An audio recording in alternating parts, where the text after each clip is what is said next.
This is Sonic, and you're watching JD Frank 20. Yeah, this is a unique article right here. And shoutouts to Pepsi Nux. Which couple do you think is more likely to become canon? Hashtag Mario and Peach or hashtag Sonic and Amy? Now, first of all, Nintendo actually had their chance with Super Mario Odyssey, but of course Nintendo had cold feet and then decided to just do away with it. Kind of a letdown when you think about it. You know, that's one of the, like I said, I was kind of a little bummed that that's the kind of ending we got, especially how it was building up towards, how it was building up. You had the wedding, you stop the wedding, you do one final level, you all escape barely by the skin of your teeth, and at the end of the day, I understand, they had the princess basically just reject both men just because of the way they were acting. They were kind of acting like immature. I could kind of understand that, going that direction. But also, I just felt like, why did Nintendo get cold feet on that? They could have easily just made it canon. That's what everybody was waiting for, but I guess not. Now, for Sonic and Amy, on the other hand, obviously, people can have their own fucking theories. At the end of the day, the only theory that counts is my theory. So if you don't like what I have to say, again, more power to you. At the end of the day, I speak fucking facts. I'm gonna tell everybody something right now, and I want you to listen very clearly. In my fifth game, believe it or not, after the events of Age of Ragnarok, I'm getting a little ahead of myself. I do make Sonic and Amy a reality. Because you have to realize, I go in deep on Age of Ragnarok's story. And after Amy's journey, this and that, she's a changed woman forever. She's never, ever going back to that delusional, doing nothing hedgehog who does nothing but give raw support, none of that. No, she's serious now. She's become a big, important factor into all the games moving forward. You're not going to downplay her ever again. No, she's badass now, for now and forever. It's not just a one-off, and then in the next game, she's going to go back to her role. No, that's not going to happen.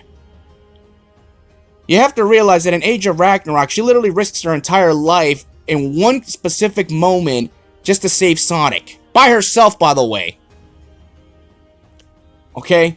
Now, I will give more details about that plot later down the road, but I'm telling you all the honest truth that Sonic and Amy makes more sense to be a canon couple than the other two. At least these two appear more often. What's so great about Peach anyways? Can someone please tell me this from a Nintendo's point of view?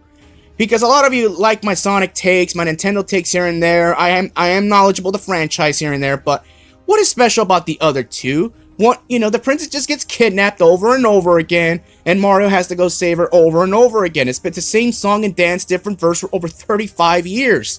Again, what's the point?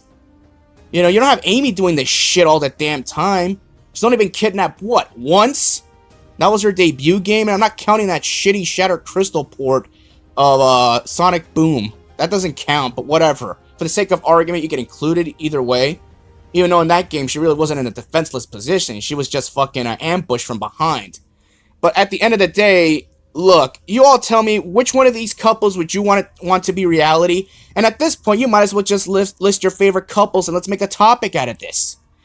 Because in my sixth game, you're all going to love this, by the way, in my sixth game, one of the openings I actually have is, get ready for this.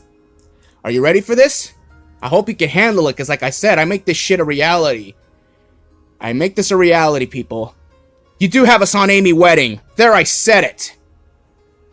And I'm telling you the God honest truth right there. You build towards it. I don't just have a Sonamy wedding just for the sake of doing it. It's not a forced wedding, so get that thought out of your head if you're saying, oh, Frank's just gonna pair them up because he wants to, because he's an Amy mark. Look. You gotta build towards this. It's about character development. You gotta realize from Sonic Dark Infinity all the way to the 6th game to Phantom Rising, you have to realize you gotta build towards this shit. It's called layers on layers and layers. I'm adding story on top of story. I'm a storyteller, damn it. I can't just force-fed people to get married just for the sake of doing it.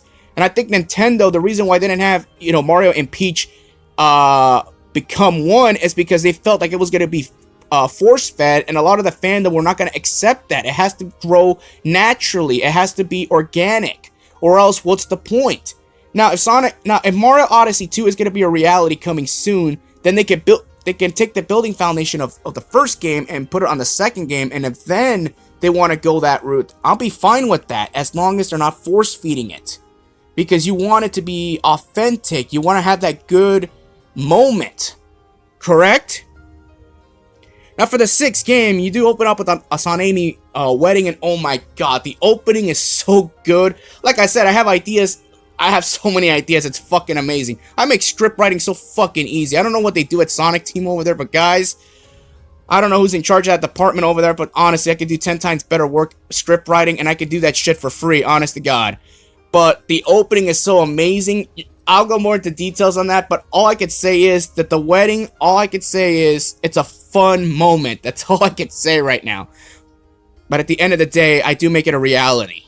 You know, I'm not just gonna have Sonamy get married just because that's the way Frank wants it. And him using his power as a story writer and a script writer is just gonna further prove his argument. He's gonna do it just because he wants to do it.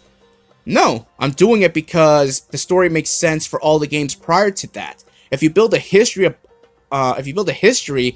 amongst all the stories, then it'll make sense. I can't just do it for the sake of doing it. It doesn't work that way. Because then you're just going to be resentful saying, oh, Sonic and Amy's together, who gives a damn? And then people are going to say, alright, when the hell's the divorce? No, it's not going to happen, people, so get over it. So if you're going to be one of those anti-Sonamy fans, at least give me a reason why you think these two should not be together, and at least leave valid reasons. That's all I ask. I'm not saying, I'm not just saying, try to debunk my theory. I'm just saying, look, just leave if you have your favorite couples, that's fine. Leave all the hashtags, I don't care. At the end of the day, Sonamy's gonna be a reality. Deal with it. I've already given you all the information. Let me know what y'all think, and I gotta go. Peace out.